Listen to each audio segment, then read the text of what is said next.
और सबसे पहले ना आप लोग कमेंट में लिख देना कि आपने रेलवे एनटीपीसी का एग्जाम किस जोन से भरा हुआ है। रेलवे के ऑफिशियल नोटिस के according railway NTPC graduate level का एग्जाम अप्रैल में होना था। अप्रैल तो स्टार्ट हो चुका है लेकिन एग्जाम का अभी तक कुछ भी नहीं पता है। और railway NTPC under graduate exam यानी कि 12th लेवल का एग्जाम मई और जून में रेलवे ने कहा था कि हम ले लेंगे, लेकिन इसकी संभावना भी बहुत कम दिख रही है। तो अब ना यूट्यूब पर बहुत सारी वीडियोस बन रही है। कोई बता रहा है कि रेलवे एनटीपीसी का एग्जाम अप्रैल में शुरू हो जाएगा, कोई बता रहा है मई में होगा, कोई बता रहा है जून में होगा। मैंने भी कल एक वीडियो बनाई थी जिसमें मैंने एनटीपीसी एग्जाम की एक्सपेक्टेड डेट आप लोगों को बताई थी। उसमें बहुत सारे स्टूडेंट्स के कमेंट आए और उनका कहना था कि अगर रेलवे ने ऑफिशियल नोटिस दिया है और रेलवे ने बोला है कि अप्रैल में एग्जाम होगा तो अप्रैल में ही एग्जाम हो जाएगा।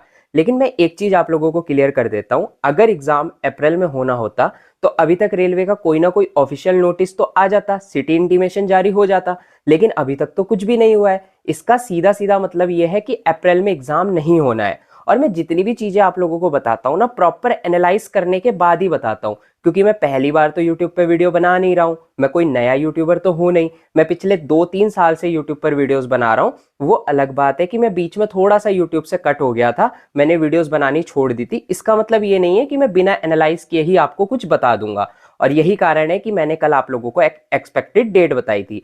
अभी हम रेलवे एनटीपीसी एग्जाम की डेट के बारे में बात करेंगे कि एग्जाम आखिर होगा कब, लेकिन उससे पहले हम थोड़ा कंपटीशन लेवल के बारे में भी बात कर लेते हैं। और सबसे पहले ना आप लोग कमेंट में लिख देना कि आपने रेलवे एनटीपीसी का एग्जाम किस जोन से भरा हुआ है, ताकि मैं एक एनालाइज वीडियो बनाकर आपको ये भी बता सकूं कौन सा जोन में इस बार कम कंपटीशन रहने वाला है और कौन से जोन में इस बार ज्यादा कंपटीशन रहने वाला है। देखिए अभी एग्जाम तो स्टार्ट नहीं हुआ है, तो कट ऑफ को लेकर एकदम सटीक चीजें तो नहीं बोली जा सकती, लेकिन एक एक्सपेक्टेड कट ऑफ मैं आप लोगों को बता सकता हूं। यह आप लोगों की हेल्प करेगी एग्जाम की तैयारी करने में, क्योंकि आप लोगों को एक टारगेट तो बनाना पड़ेगा ना कि इस टारगेट को हमने छूना है तभी हमारा सिलेक्शन होगा। इसीलिए मैं आप लोगों को सारी चीजें बता रहा हूं।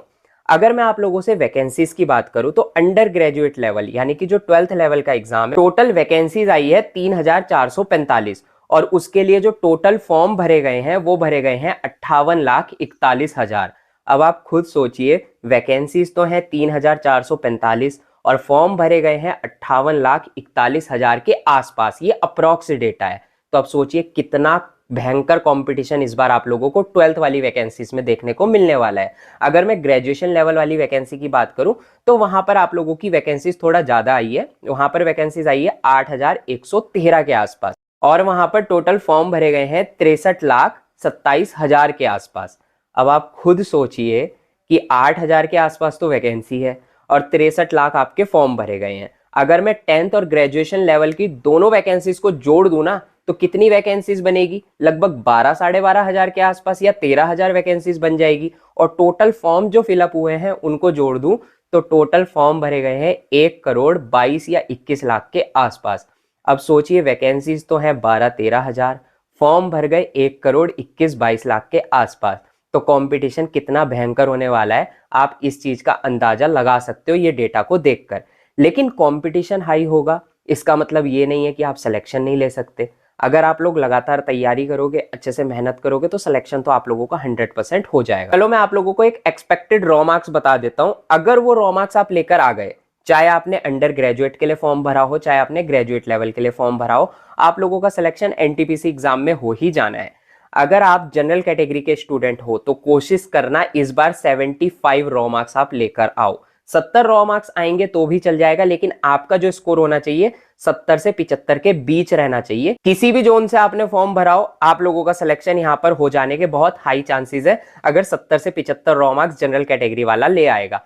एसटी एससी में हो, ओबीसी में हो तो आप 3-3 4-4 नंबर कम कर सकते हो, लेकिन मैं तो यही कहूंगा चाहे आपकी कैटेगरी एससी हो चाहे एसटी हो चाहे ओबीसी हो, आप लोगों को यहां पर कोशिश करनी है कि आप 65 से ऊपर मार्क्स लेकर आओ ताकि 100% आप लोगों का सिलेक्शन हो जाए। फिर चाहे आपने ग्रेजुएट लेवल से फॉर्म भरा हो चाहे फिर अंडर ग्रेजुएट से भरा हो। बाकी एक प्रॉपर एनालाइज वीडियो मैं आप लोगों के लिए लेकर आ जाऊंगा जिसमें मैं बता दूंगा कि किस जोन की कितनी कट ऑफ यहां पर जा सकती है।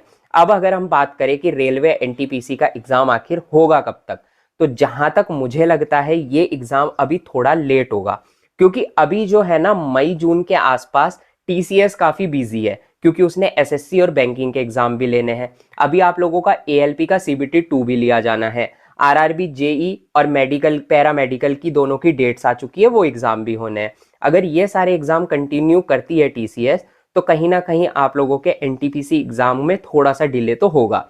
तो जहां तक मुझे लगता है आप लोगों का ग्रेजुएट लेवल का जो एग्जाम है एनटीपीसी का, वो जून के लास्ट में जाकर स्टार्ट होगा या जुलाई के स्टार्टिंग में स्टार्ट होगा, और जो अंडर ग्रेजुएट लेवल का एग्जाम है वो जुलाई के लास्ट में जाकर या फिर अगस्त के स्टार्टिंग में स्टार्ट होगा। तो अभी आप लोगों के पास काफी टाइम है, अभी अप्रैल चल रहा है और जून के लास्ट तक एग्जाम होने की पॉसिबिलिटी काफी कम है। तो मई जून 2-2.5 महीने आपके पास है। अगर आपकी तैयारी ठीक ठाक है, ये रिवीजन करने के लिए बहुत बेस्ट टाइम है। और अगर आपने अभी ढंग से तैयारी नहीं भी की है ना, तो अगर आप 7-7 घंटे 8-8 घंटे पढ़ते हो तो 2.5-3 महीने आपके पास हैं, आप तैयारी कर सकते हो।